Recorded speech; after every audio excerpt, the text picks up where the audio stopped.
Right. Okay. So, hi everyone. My name is Asha. I am a product officer at Project Access. Project Access is a global nonprofit that helps young people from disadvantaged backgrounds get into top universities. And yeah, we run a lot of different things at Project Access. We have a mentorship program where you get paired with a mentor and then they can help you through the whole process. And the thing that I do is the Access Academy, which is basically like the whole knowledge base of the organization, which is like we have a lot of webinars like this. We also have like blog posts and yeah, we do a lot of that kind of stuff. And so excited today to be pairing with MedMentor here. And the guys are going to tell you a little bit more about this, but I will hand over to them and we'll get started. If you do have any questions, please pop them in the chat and we will get to them towards the end, I think. So yeah, just enjoy. If there's anything else, pop in the chat. And thank you. I'll pass over to the guys. Thank you very much. Yeah, Project X is a great project, so we're really glad to be partnering with you guys. So introductions, my name is Abdul. I am a 5th year medical student at University College London in London. And Tafsir, do you want to introduce yourself? Yeah, hi there. Hi there, guys. My name is Tafsir. I'm a final year medical student at UCL, and a bit behind what we do with MedMentor, for example. Myself, I run the weekly live clinic on Saturdays, just answering questions, troubleshooting through med school application questions and life as a medical student. I've also been an interviewer on the UCL med school interview panel, and I've been mentoring kids to get into med school for the last 6 years. So yeah, quite passionate. Yeah, no, Tafsir is like one of our kind of golden team members because of the amount of wealth and knowledge he has about the medical. He's literally got the insights from the medical school itself. And as you said, you're an interview panelist, or you were in the past rather, for UCL. So you know all inside out. And yeah, I'm the co-founder and director for MedMentor, and we've got a big team. You can check us out on our website if you guys want to see. This is just a bit, this slide's just quickly about the sorts of things we do for people if you guys are considering applying to medical school. So the super hubs, basically knowledge. In many ways, it's like your Access Academy that you guys have at Project Access, but it's much more focused on the intricate stuff of medicine. Do check all of them out. So we go through every bit like QCAT, BMAP, and the Navigator's got lots of events. The clinic, which Tafsir runs, is an open mentoring session every Saturday at 6 p.m. The blog's got lots of guidance and advice for you guys, weekly news in the news feed, and a weekly newsletter that basically gives you a bite-sized chunk of everything every week. So you sort of just check it on a Friday evening or Saturday morning every week, and you can just get on with your week. And it's a really good thing to do throughout the year because it will get you very prepared. And it's free, so do check that out. Let's get started. So yeah, my name's Abdul. We've sort of done these steps. I've got some interests. I'm very interested in ed tech, but also med tech. And a fun fact is my brother cut my finger off when I was 5 years old, which is a bit of a weird one. Yeah. I've actually got the scars here, if you can see that. Can I ask why? No, he was younger than me, and he just I don't know, like, did he have a vendetta against me at 3 years of age? I don't know, you've got to ask him, but it's something I like to bring up at these sorts of icebreakers. But yeah, won't dwell on this slide too much because we've spoken about it. Tafsir, do you want to mention one of your interest, hobbies, or fun facts? Yeah, so I've recently started running, which has been quite fun. I've also developed hay fever simultaneously, so that could have been my fun fact. I'm at 24 years old, and at one point I thought it was exercise-induced like rhinitis or hay fever. So that tells you a lot about being a medic and overdiagnosing things. It's not; it's just hay fever. But yeah. It's just say that's it. Yeah, for the people watching, this is something called medical student syndrome, where you basically, as soon as you start clinics and you start learning about these conditions, everything you feel becomes a condition. So I have friends who, when they started their clinical years, literally visited the GP 4 times in the first month because they were so concerned about things that they had. Yeah. I can relate. That person was not Tafsir, but just to let everyone know. Yeah, so going to run through really the medical school application process and give you guys some golden nuggets along the way. So what does it entail? So medicine's obviously the course that you need to do. It's a vocational course that you need to do to become a doctor. And actually the way that medical schools are structured does vary between universities. Some universities have a very traditional approach. Some of them have a very integrated approach. And by that, I mean some universities have a very clear split in that half the first 2 or 3 years will be very scientific and academic. And then the last 2-3 years will be very much a clinical and hands-on process. At UCL is one of those sort of traditional ones. If you look at other universities, they are, and this is probably the majority of them, they're much more integrated. You get to go to a GP once a week from the first year. I actually think that I would have preferred that in retrospect. I really disliked the way that we didn't get to see patients for so long, but it's just something to consider. So we do placements. As I said, the academics, you do like lectures and things like that usually, and then you do placements in lots of a wide variety of medical specialities. So you do it from general practice, which is probably GPs, everyone's been to their GP at least once, to pediatrics, looking after children, and surgery, and lots of subspecialties within surgery like ophthalmology, so looking at the eyes, urology, which is a placement that I'm on currently, which is looking at the waterworks in both men and female, actually, contra to belief. Most people think it's a men's only specialty. And yeah, other things like clinical skills, so learning how to take bloods, take blood pressure, catheterize a patient, so that's putting a pipe basically into someone's bladder because they're not able to urinate themselves, that sort of thing. We learn all those things during medical school. Some people might learn it earlier than others. So yeah. And there's a variety in terms of what to expect at university in terms of anatomy, because some universities let you actually dissect cadavers. They're becoming quite rare, actually. There's only a handful of universities that do that. I think 7, if I'm not mistaken, do that. So you actually get to dissect well, not patients, but you dissect cadavers yourself, and you get to look at the different structures, and you basically compare that to the lectures and the textbooks that you've been learning, and it's a sort of supposed to be an on hands way. You're sort of doing surgery, is the way that they like to approach it. And pro sections, which I think actually is probably the most important thing, which is where they do the experts, so the people who work in these anatomy labs, they do the dissections for you, and they present them in a nice way, and then you're able to look at those dissections. So you don't do it yourself is the main difference. You just look at dissections that other people have done, and you get to point out to nerves and arteries and veins and muscles. And then there's some universities that mainly work through textbooks and images. Obviously, people who are looking to do surgery might prefer the anatomy dissection, so that's just something to consider. And there's a wide variety of qualities that you need to be a doctor. We've highlighted a few of these, but I particularly want to point out empathy, because I feel like you can be really academic, you can be really good in science and really good in physiology, but if you don't have empathy, if you're not able to the phrase that I like is, if you aren't able to treat the patient and you just treat people's conditions, you won't get very far. Treating a patient first and not a condition, treating someone as a patient and not as a condition, is probably the best way to actually have satisfied patients and people who actually leave your practice feeling good and feeling like they're on the mend at least. So yeah, let's move on. So I mentioned there's a traditional sort of a few universities that do the traditional course. Oxford, Cambridge, UCL are a few of them, and the main ones, I think. Imperial's a bit more integrated, but still quite traditional in many ways. And it usually is split in 3 years, or 2 or 3 years of pre-clinics, and then 3 years of clinics. And some universities have an intercalated course. UCL is one of them. We have in the middle, in our third year, we do an extra degree, essentially. It's called an integrated BSc.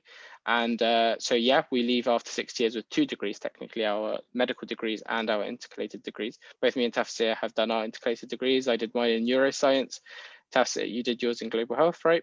Yeah. It's quite varied experiences, I would say, in what you do. And there's quite a few options that people can select. People can choose history-based ones, I can never say the words. How do you say it? Anthropology, yeah. Anthropology, that's it, anthropology, and politics and policy and things like that. So there's quite a variety. So if you're really interested in kind of taking a break from science and medicine, you can definitely do that in that year. So do consider that. And then there's a more systems approach, which actually the majority of medical schools, problem-based learning. So that's usually based on you getting given a case and going back and kind of preparing for a session and then going to the session with that. And a few other ones, which I'm actually not too familiar with because our university don't use most of these. So case-based learning and inquiry-based learning. So it's definitely worth you. I think the number one thing you can do if you're not sure what works for you best is to talk to students from these universities, because they will, the medical schools will always try and make it seem like it's the best way to learn themselves, because they're obviously quite biased. So the best way to do it is go to the students and ask them, because just like if you came to me and asked me, I would tell you actually try and pick one that's more integrated, because from my experience, traditional course is quite grueling and you don't get to see patients for quite a while, which isn't very nice if you want to see patients and know why you're doing medicine. So these are things to consider. And in terms of careers, the obvious ones is it's a vocational degree. So you can go to general practice. Actually, majority of people will go to general practice. Then medicine, so you do a specialty. That's usually hospital medicine, so you can look after the kidneys, after the heart, after the lungs. And then surgery is another option, so you can do ophthalmology, you can do something more like plastic surgery based, etc. However, it's becoming increasingly more common that people are looking outside of medicine in terms of things that are obviously your medical degree will complement and help, but is slightly outside of the vocation that is medicine. So people like to go into academia, so they like to do a lot of medical education, they become professors, etc. A lot of our the leadership at the UCL medical schools, a lot of them are GPs part-time. They do GP one day a week, and the rest of the week they're running the medical school. So that's actually quite common. So they obviously have an interest in medical education or medical student well-being or whatever it is. Other ones, public health, which is obviously a really interesting one right now with COVID, journalism, giving your legal expertise. You work with lawyers to give your legal opinion on medical matters. So if someone has had, if a doctor has done something that they shouldn't have done, giving your opinion on that case, on whether the doctor should essentially, is this something that a doctor, is this a mistake that's acceptable or is it not acceptable, that sort of thing. And medical technology, which is a super interesting space that I personally am very interested in, Tafsir I think is also very interested in. And portfolio GP, which is essentially what it means is doing being a doctor part-time, exactly like I mentioned the medical school stuff. You can do GP part-time and then you can do something else that you're interested in. You can run your own business, or you could potentially do some hospital work if you're interested in doing some hospital work, or you can do medical education on the side. You basically split your time the way you want. So lots of opportunities. So I'm going to show you this if I can, except I can't see my mouse. Oh. Can you hear that? No, don't think. No. Okay. I'll play it anyway because it's very short, but sorry about that. No, it's fine. Abu, do the voiceover and the special effects. Yeah, go on, sing the music. Wow. So just, problem is I can hear it, so.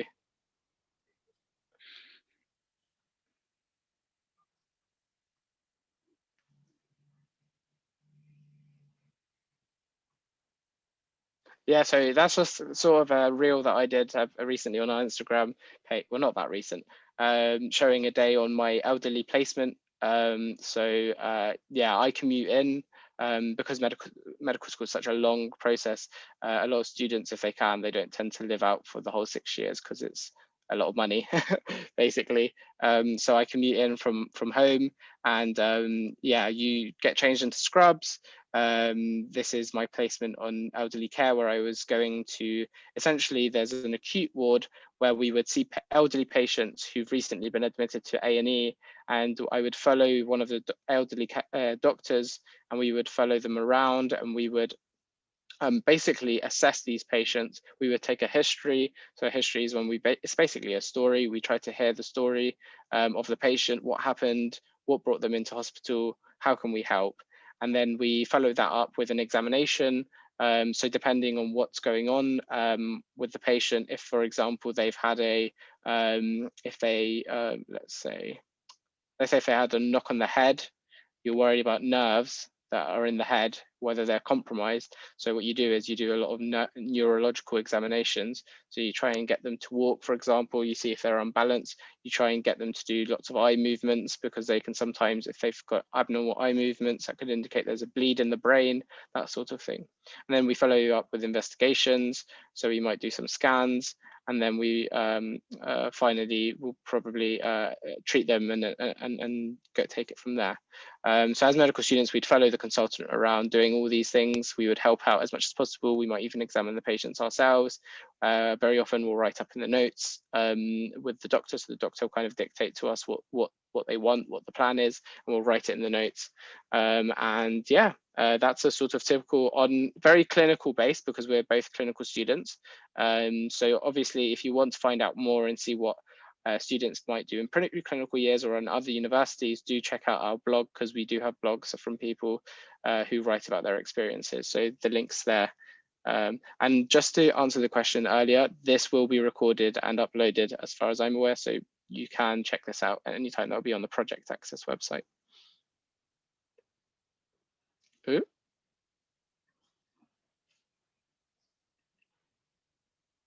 Sorry, I can't see. There we go.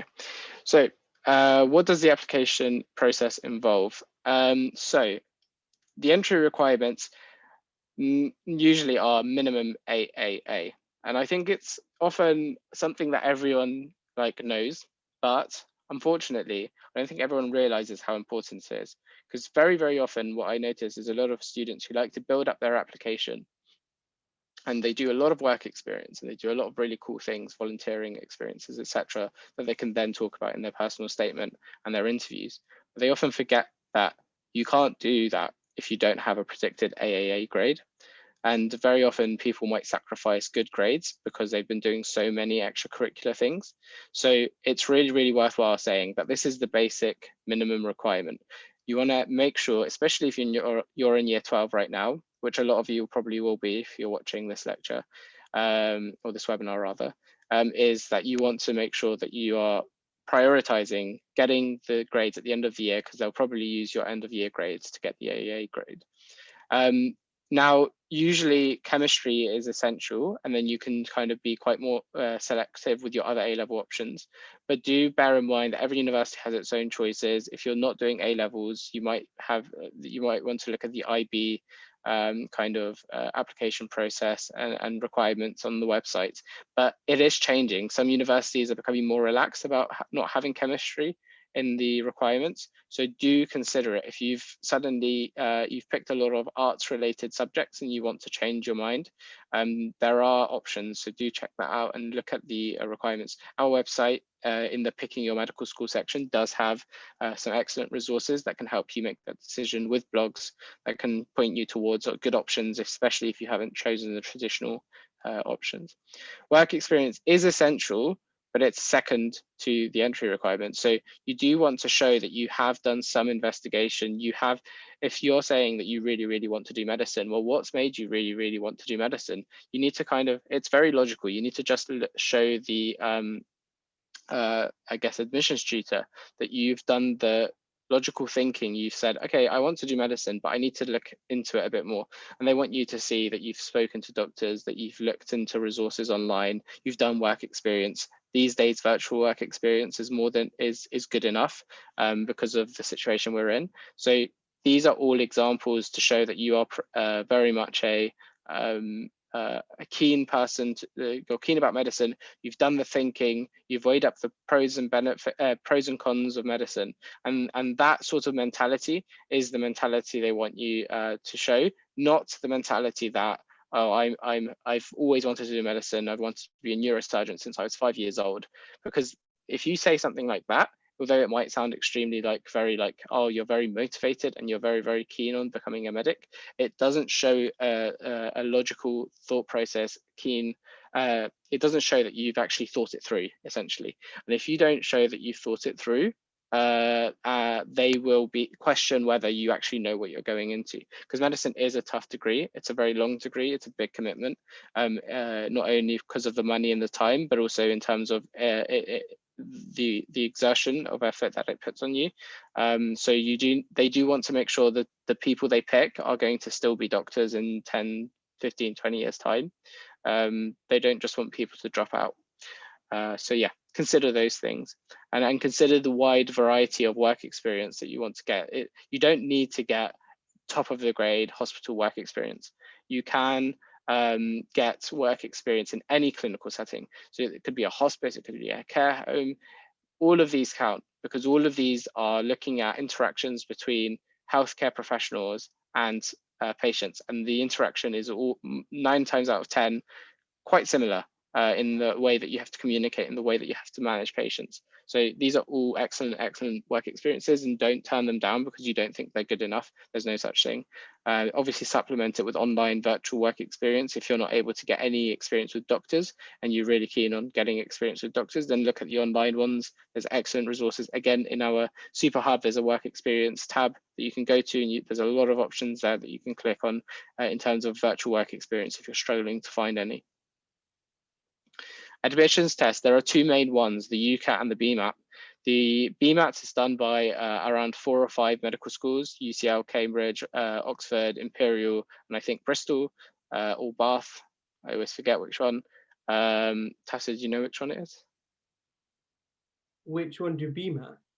Yeah, one of them to do a BMAT. No, I didn't know which one of the two, sorry. No. So yeah, those do the BMAT, and the rest of the medical schools pretty much all do the UCAT. And the admissions test is an aptitude test. They're quite different. The UCAT is very computer-based, it's very fast-paced, and it involves multiple sections: the verbal, reasoning, quantitative, abstract reasoning, and decision-making parts. And the BMAT is a bit different. It involves an essay, for example, and it involves a more sciencey section. And it's actually slower paced. It's not as fast paced as the UCAT. It's a paper-based exam as well. So these are things to consider. Everyone tends to do the UCAT. If you're considering the BMAT, the recommendation is that you should only pick 1 or 2 BMAT universities, usually 1, because they tend to be more competitive, the universities that do the BMAT. And yeah, of course, if you know that you've done the UCAT and your score is not as great as you wanted it to be, then that might be more encouragement for you to consider the BMAT, even though you might not have previously. Or it might just encourage you to study harder, I guess, because you know that that's going to be more and more important. But yeah, the one thing I would say is absolutely you can prepare for these exams. Do not leave it to the last minute. The medical schools and UCAT want to say that it's an aptitude test and that you technically can't revise for it because you're just either good or not good. But I will tell you that at least for the UCAT, 99% of people who get good scores have good exam technique. And if you have good exam technique, even if you're quite average in how you answer questions, you can do very, very, very well, because it's all about picking your battles when you're answering these questions. You want to skip the questions that are quite difficult because you want to sacrifice that, and you don't want to spend extra time working on something that's really, really hard that the vast majority of others won't answer correctly anyway. And you want to be able to spend more time on the questions that are easy, because with these fast-paced exams, it's very easy to miss out on questions. Missing out on questions is missing out on easy marks. So definitely prepare for these. Do them under timed conditions. Obviously, when you start off, you can try and do them without timed conditions, but do try and do them in timed conditions as soon as possible, because it will make you better and score better and pick your questions better. And yeah, I think you just have to throw away a bit of ego when you're doing the UCAT and just be very, very selective and don't try and get every single thing right, which is hard for a lot of medics to do. And then the personal statement. So the personal statement is a way of, it's actually becoming slightly less and less important every year, but it's a way of showing your interest in medicine. It's also a really good source of questions for interviewers, which I'm sure Tafsir could tell us a bit about in terms of how UCL, so Tafsir, do you want to tell us how UCL use the personal statement for the interviews, for example? Yeah, so I think just the first point is that the personal statement is used quite a lot as a tick box exercise that loads of med schools use for admissions before you get an interview. So they check like, have you had this work experience or have you done this sort of volunteering? And that contributes to a total point system to get you an interview.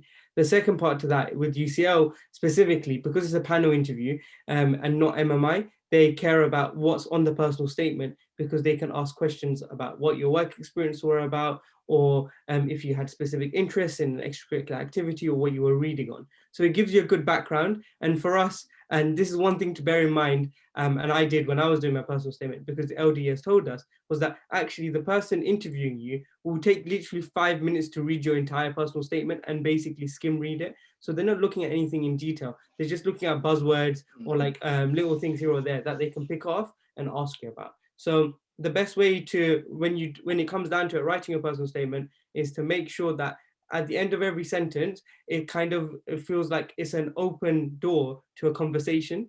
And I think that phrasing really helped me out when I was writing it. Yeah, absolutely. So as Taf said, it's very much a great source for medical schools to be able to expand upon in interviews, and they love to kind of ask you like, oh, I see you've done this, like tell us a bit more about that, is the sort of classical question they might do. So and you might have heard the phrase, but everything on your personal statement is fair game. So if you have spoken about anything in your personal statement in detail, then or even at all, do be prepared to be asked questions about it. So as part of your interview preparation, it's really worth going over it and just thinking, well, what could they ask me about each of these points that I've mentioned? So yeah, that's great. And actually, just going back, personal statement, one of the things people often get hung up with is that they feel like they need to have some amazing, unique story on why they got interested in medicine, and they think that they need it to be something that will stand out among everyone else. And obviously you aspire for that, but I think people get overwhelmed by that.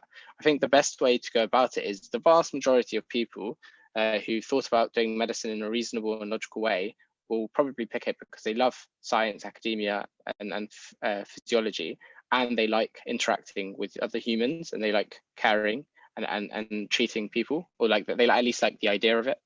And so it's okay if you use that as an example. If anything, I would encourage it. I think the problem people worry about saying, oh, I love science and I love people, so this is why I pick medicine. Obviously you don't want to make it that kind of I don't know what the word is, but like you don't want to be that explicit with it, but you do want to kind of link it in with your personal experiences. So it's okay to say that you're interested in science and you're interested in biology and human biology, and you're interested in caring for people. Just link it in with a personal experience that you've had, and that personal experience will make it unique. But it's not fair to say to people that you need to have some amazing, life-changing experience, and unless you've had one of those, you can't really apply. So don't get overwhelmed, because I remember when I was applying, I definitely felt like I needed something like that. So yeah. Oops. Okay, so interviews. So there are two types, the MMI. So these, essentially it's a bit like speed dating. They have like 6 or 7 stations, and you spend usually something around 5 to 7 or 8 minutes on each one. And each station focuses on a specific thing. So one station might focus on, your work experiences, and someone might ask you about your work experience. Another station might focus on your interest in medicine and why why do you want to do medicine, and why do you not want to be a nurse, and why do you want to be a doctor specifically, and that sort of thing. Other stations might focus on, it's like an acting sort of station where you might have to act out a situation, like like you're a person who works behind a till and the customer is very angry, and how do you handle that situation? So these are stations, a lot of universities use similar sorts of stations, and the vast majority of universities actually use MMIs these days. And so, yeah, that's worth looking into. It's always worth trying to see if you can identify the common stations across universities when you're preparing, because it can help a lot, especially if you, there are some classic ones that you should always be prepared for, like why medicine? These are questions that everyone should know how to answer. There are obviously some more questions that can catch you out on the spot, and the best way to prepare for those is just to keep preparing with friends over and over again, because when you get really good at improvising answers, then anything that someone throws at you, you just become good at improvising it with an answer there. So you can't prepare answers for every question, but you can learn how to answer questions in general. So yeah, that's my best piece of advice. And then there's panel interview, which UCL does, where we have 2 or 3 examiners who sit, and usually they last about, I wouldn't say 30 minutes, usually around 20 minutes at UCL anyway. Tafsir, I think, what is it? It's 1 medical student, 1 doctor and 1 GP. Is that how it works? Three people on the panel, 2 or 3, and one medical student, 1 doctor, and 1 lay person. Oh, okay, lay person. Okay, yeah. So that's quite interesting the way UCL does it. Obviously, wants to try and get a wide variety of opinions there. So yeah, other universities may vary. So you want to look at how they do it. In terms of questions, well, I've sort of gone over this in many ways. You want to know, these are the common questions that you should almost definitely prepare for. And when I say prepare, I don't mean learn lines off by heart, word for word, because that's not good. You don't want to, and Tafsir is shaking his head because perhaps Tafsir has probably seen it happen quite a few times, but you do not want to script your interview. You want to very much, you obviously don't want to sat there thinking for 30 seconds. It's a very stressful environment, and not be able to answer for 2-3 minutes, but you want to have bullet points in your head of general things that you want to answer when you're answering this question. So when someone asks you about why do you want to study medicine, you want some bullet points on why do you want to study medicine. You don't want to write it all word for word in full sentences and learn that off by heart, because what that does is the bullet points help you structure your thoughts immediately. When you're asked the question, you know exactly what you want to talk about. Yeah, so you're not in that situation where you're sat there stressing about the fact that you haven't answered the question yet and they're all staring at you, but at the same time you're not sounding very robotic, and that's what looks really bad. Tafsir, do you want to give your two pieces, 2 cents? I think you had you hit the spot with that line. Just have bullet points in your head, and I realized, and the way you can do this is by brainstorming answers to loads of common questions that you get online, or something that we recommend every time I do a Q&A session is to buy a book that has all the common med school interview questions there is, and they have bullet points themselves that you can highlight through and add to and make your own. And I think it's one of those things where you have the bullet points, so you have the content in your head, but it's the way you deliver it in an interview scenario with your communication skills is what they're also looking for on top of that. Because when I started interview practice at the beginning of year 12, I was really bad because it was really hard for me to get any words across. I was literally waffling. But by the end of it, I had points ready and I was able to put it across in a more confident manner because I'd had it in my head or practiced it or brainstormed it myself. Just a note on all of that. I think be very wary. If you are memorizing answers to questions word for word, that puts you at more of a risk of being rejected than if you didn't. Like most interview candidates that we rejected at UCL interviews were people that had clearly memorized the answers to the questions. And the way we knew that is because you can ask a standard question, but you can have a little bit of a twist in it, or you can just add another term to it that kind of puts you off course a little bit. However, when the person was answering the question, they just went and answered their own question, basically, of what they heard because they had memorized the answer. So just bear that in mind when you're doing interview practice and the same type of questions come across in that thought process. Yeah, I guess that like says like you should really just listen carefully to what the question's actually asking you. You don't want to start answering a different question and accidentally sound like you prepared something different. Yeah, cool. Thanks for that. And that's it. So thank you in terms of our presentation. I'm sure we're going to open up for questions now, but yeah, thank you. Thank you so much, guys. That was great. Yeah, it's really interesting to hear about a lot of that stuff because I think it's something which like you can read about a lot, but actually hearing it from real people who've gone through the process is so important. Yeah, we'll definitely open up to some questions now. Let me just have a look at the chat. So we've got one in here so far. I can read it out if you like, and if either of you guys want to jump in to answer. So this one says, I go to a virtual, I'm not sure what they were talking about here. Oh, okay, so I think this was when you were talking about the work experience. So this person goes to a virtual work experience where everything is simulated with actors, etc., but really high quality. Can I include that in my personal statement? Tafsir, like what have you been telling people who've had that? Because you obviously talk to a lot of these students. Yes, the short answer is yes, yes, yes, yes. Any type of experience, include it in your personal statement, talk about an interview, is really hard to come by, and well done for getting in the first place. I think the most important thing from that is what you've taken from that experience that we want to see in a personal statement and interview. So, yeah. I would actually also add that as medical students, a lot of our training is done with actors and simulations. And me and Tafsir actually just came back from essentially practicing with friends and simulating stations. So it's very, very common for us to learn a lot from these. And actors tend to be really, really good and actually are because they've probably been patients themselves at some point. So they obviously know how to kind of go about things. So absolutely, even if you're not getting actors and simulated stations, I think don't feel disheartened that you don't have work experience, because the vast majority of medical student applicants this year won't have any like in-person work experience. Great, yeah, thank you for that. We don't have any more questions right now, but I had Yeah, absolutely. Oh, someone said, can we unmute? I think maybe someone wants to ask a go ahead. question. So yeah, go ahead.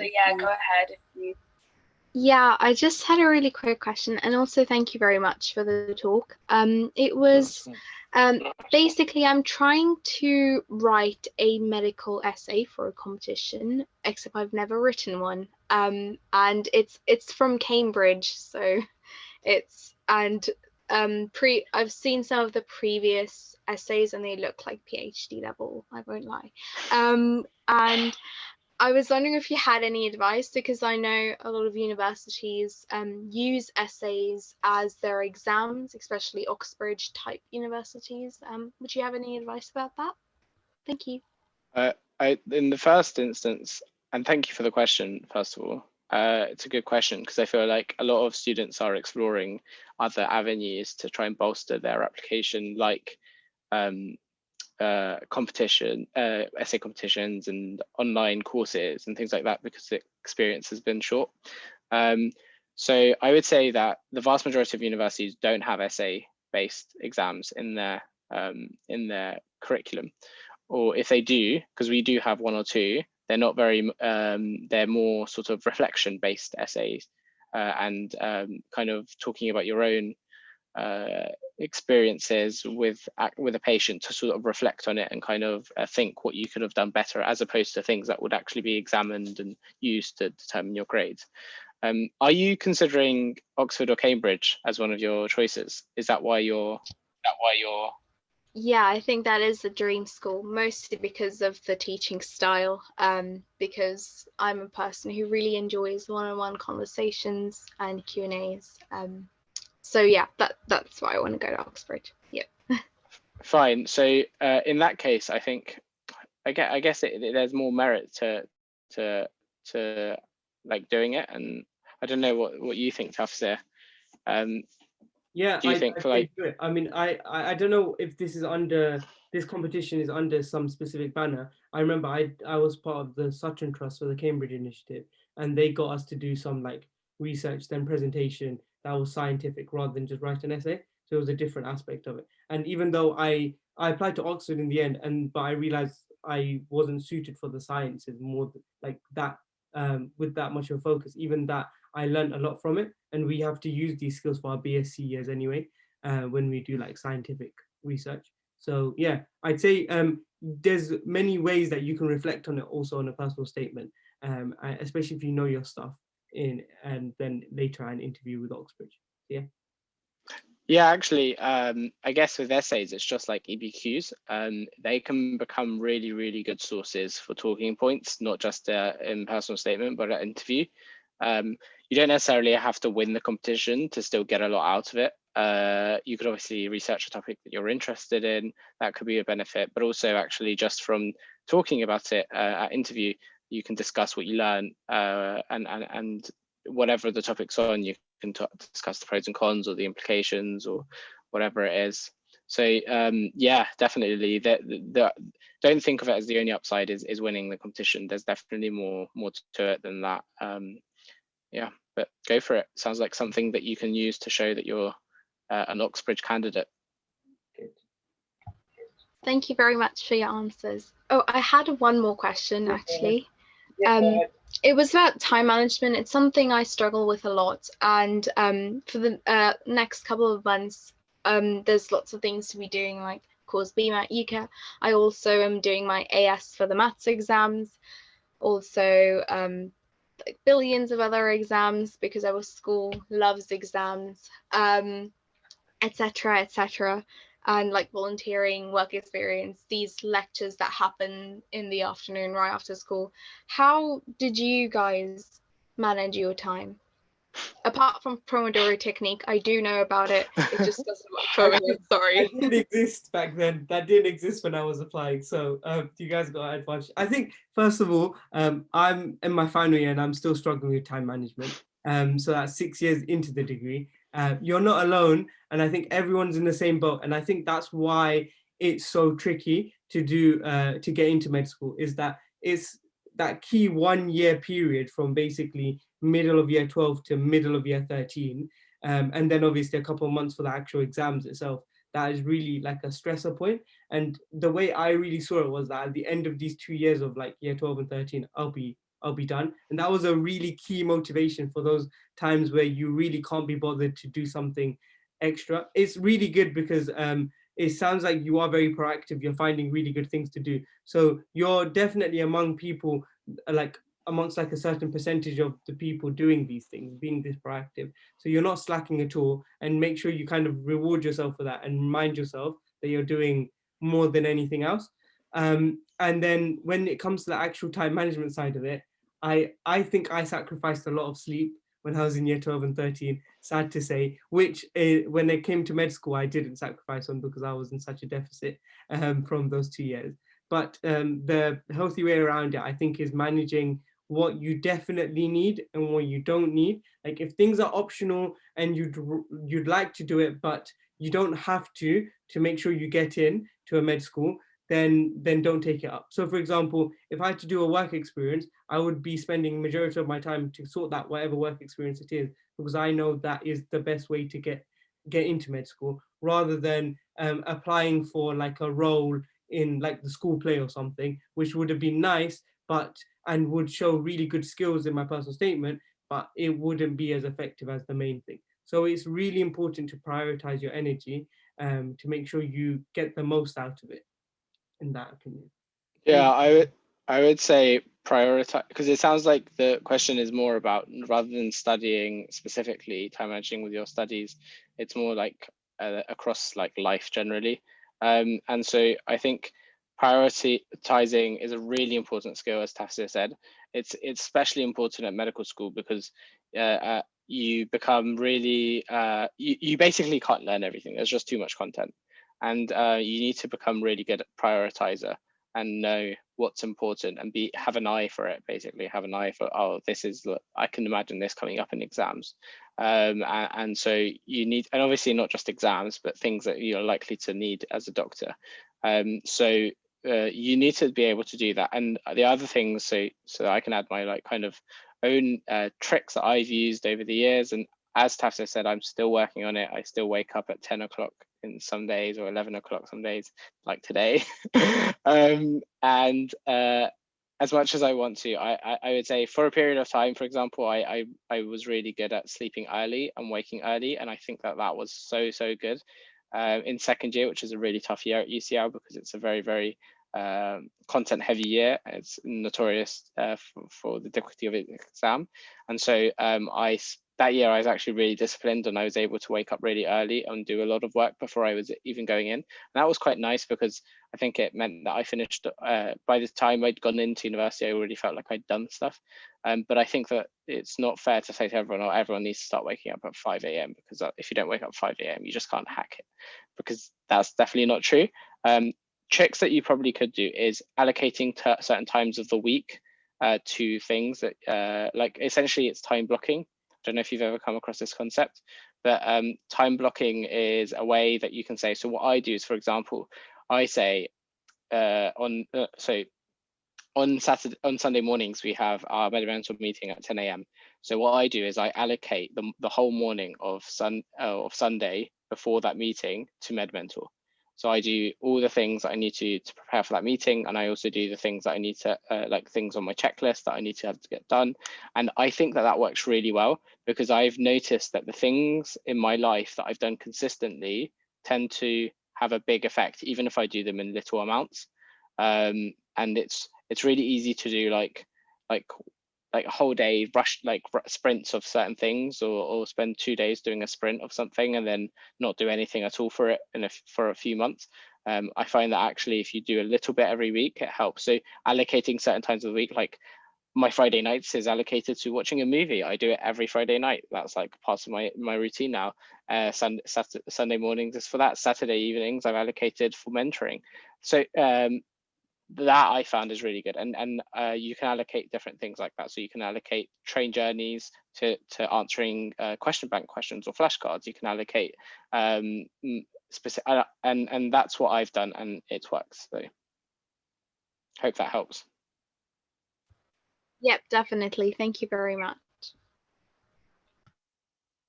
Right. I think we had a message on the chat. A question came up with, how long is it ideal to spend on studying for the admission test if planning to do UCAT and BMAT? I have a ballpark figure of saying basically 4 months on average. Everyone kind of gives or takes on that. And the way whatever I'm gonna say, I think is more you try it out in those weeks and see what works best for you. So previously, my mentees and myself as well. So in those 4 weeks, let's say the UCAT, I booked my UCAT for the first week of September. So it gave me 4 weeks of August during my summer holiday to revise for the UCAT, and also kind of take some time out as well and enjoy a little bit of a break. So what I did in the first week is I only spent like a couple of hours a day finding out like how the UCAT is in terms of as a exam, seeing what type of content they ask, basically the structure. It's a very different exam than anything you've ever done. So half of it is about getting your head around what type of questions come up and how it's structured. So I spent a couple of days doing that, and then the next few days of the week I'd start on practicing basic exam technique and questions. And again, that would be my first week. In the second week, I'd up it a little bit, do a couple more hours every day. So it's more like a quarter of a day of like revision or whatever you do. And then the following week after that, I would then step it up more, like taking up most of my days working on the UCAT. And then the last week I'd work like every single day, like it's an A-level exam for it. And that's the way I thought it was the best way to not burn myself out, because I saw other friends around me that spent probably months revising for the UCAT and then really didn't do well in it, because it's nothing to do with your knowledge. It's about your skills and how you use that technique well. And if you use the right resources, it shouldn't be taking you more than a couple of weeks. It shouldn't be taking you like a year, for example. Like focus on your A levels and don't lose sight of that stuff. With the BMAT, I think is very similar. And I think with the BMAT, it's made for 3 to 4 weeks of revision just because of how it's placed in the year. So I think you finish submitting personal statements end of September, and then start of November or end of October is when you do the BMAT. So then you only have 3 to 4 weeks in that period to actually revise for it. And that's just how it is. So yeah. Would anything to add on that? No, I actually like your approach with the sort of crescendo of revision as you lead up to it, because absolutely burnout, and you basically have a peak. Everyone has a UCAT and BMAT peak, and so if you don't like time it correctly, basically, so that your peak is when you have your exam. I know a lot of people who, when they're coming back down that kind of peak, that's when they sit the exam because they've been doing it for so long. So yeah, I mean, I would usually say a bit longer, 4 to 6 weeks is what I would say, but I think everyone has their own technique, because for me, what I would rather do is maybe a few less hours a week, so it's like spread out a bit more than what Tafsir might do. So collectively, it's all the same, really. It's just how you like to do it, and obviously everyone has their own technique, so you should tailor it to your own situation. But I think the first thing that Tafsir said, which was planning it early on, so that the beginning of your summer, like immediately after you finish school, is holiday. And then when you come back, you can like just block out your summer and the start of the term really well, so you know exactly what you're supposed to be doing. Because what I did accidentally is I got into a situation where well, not accidentally, it was just poor planning, is that I got into a situation where I was on holiday for the whole of summer. It was really hard to revise during holiday, which I'd kidded myself that I'd be able to do. And so I came back, I delayed the UCAT because you can delay it. And I ended up doing it in the middle of, at the end of September, or right of the start of October. And it was also extremely stressful because I was doing my personal statement stuff at the same time. And then after that, it meant that the whole of the BMAT revision period was very shrunken. And I was also kind of tired at that point through doing so much UCAT revision and personal statement and UCAS application submission stuff. And then essentially I condensed it all down into a very stressful period. What you really want to do is get the UCAT done before you start uni, or right before you start year 13, sorry. You want to get it done so that your UCAT is under your belt and you can go into the start of term having known your UCAT score. You know what universities you should avoid because of your UCAT, or the ones that you can choose. And then you can think about BMAT if you want to do that, or you can just focus on submitting the application. So yeah, it's very much a strategic thing. I honestly think medical school application is a strategic game, to be honest. Even the aptitude tests, I feel like a lot of it is just having good strategy. And I think that's why people who tend to know people who go to medical school do a lot better, because they get access to people who can give them these tips. Yeah, I think we've got another question. Asha? Yep, do you want to go ahead, T, if you've got another question? Yeah, it was about the BMAT, and it has a physics component, and I dropped physics as quickly as I could. And for GCSE, of course, our year didn't give the exam, so I didn't even finish GCSE physics. So like, do you have any advice for that? Yeah. So I'd say the CGP revision guide that's up on the BMAT website is the one that you should be using to revise for the physics component of the exam. And obviously there's loads of past papers on the BMAT website. It's a very good website actually, with loads of questions, and you can try those types of questions and then fill in your like knowledge gaps. Don't try and cover all of physics all in one go again. Just be a little bit more strategic with it, and know how to apply the formulas, because that was quite important, I think, in the BMAT. But thinking of it from a big like content, I remember talking about strategy like Abood was. I remember thinking there's going to be 6 physics questions out of the science part, which is out of like 31. If I get like 2 out of 6 of them right, and I do fine in the stuff that I'm good at, like maths, bio, chem, then I will score a good mark. So it's not that deep. Yeah, I think the thing to say is, like, it sounds scary that it's physics, but remember it's GCSE physics, and I know you haven't done the rest of your GCSEs, but the CGP guide should complement it and be able to help you. And actually, it's not so much about the knowledge, it's about learning how to apply it. Like, the questions aren't so much recall, they're application questions.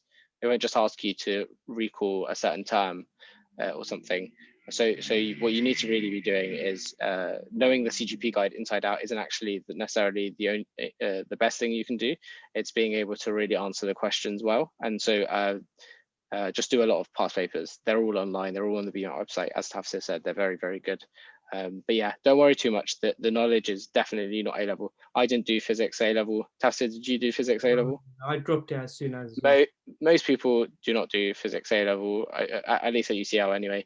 And we're a BMAT university.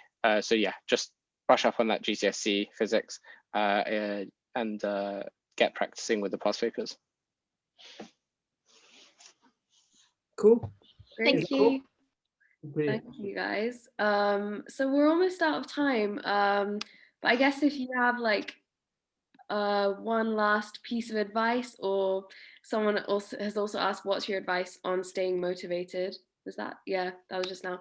So yeah, if you could give like a parting piece of wise advice, or just something about staying motivated, keep going through it all. It's a tough year. Yeah, go ahead. Yeah, I think a doctor recently said this to me, and I think I'd pass this message on, but just remember the end goal. If you remember the end goal, and that's to be a doctor, it's not even just to be a med school student, it's to be a doctor and to help people and treat people. It's really, really, it's much easier to get through the hurdles and to like motivate yourself through them. It's really, really hard to motivate yourself if you're motivating yourself to be able to do well in this specific exam. Like it's very hard to motivate yourself to get 750 on the UCAT, but it's much, much easier to say to yourself that I need to get above 700 to be able to become a doctor and care for people. That motivates you way better. So that's what I would say. Don't know, Tafsir, if you've got something else. Yeah, sorry, I was answering the question. Yeah, the CGP revision guide is on the BMAT official website and it's free. Sometimes it won't be around at this time of year. Sometimes they release it only like a couple of months before the actual exam. So over the summertime, if you guys start looking at it, it might be there. But yeah, it's got all the funny jokes in them as well. And jokes. Yeah, and my last piece of advice, I think, is what I've seen from med school interviews and being on the other side of the table is that be confident enough to know that you're going to make a great med student and then will be a very good doctor at the end of it all. Have that confidence and not that arrogance, because I think at your age, it's important to know how brilliant you actually are. The fact you guys are being so proactive for attending things like this and arranging work experiences and working so hard on our application process. Don't underestimate how difficult that is. Like that's not the norm. People are normally doing that as full-on adults, and it's very weird, this process, because you're applying for a university course as well as a job simultaneously, because me and Abu don't need to sit interviews to become doctors again. Like we just become doctors and we just carry on going. So once you're in, it's harder to get out of the system than it is to stay in it. So bear that in mind. Things are really like, there's loads of great moments in med school, looking back on it myself for the last 6 years, and it is definitely worthwhile. But yeah, have that confidence. You are good enough to be a med student and a future doctor. Yeah, best of luck to everyone. Thank you so much, guys. It was really good. Very insightful. And yeah, if you do have any more questions, you can email MedMentor at the email address there. And you can also check out the recording, which will be on the Project Access website. But yeah, until then, thank you guys so much. And thank you to Abdul and Tafsir for the wonderful webinar. Not at all. Thank you. Thanks for inviting us. Yeah, thank you for having us, guys. Take care.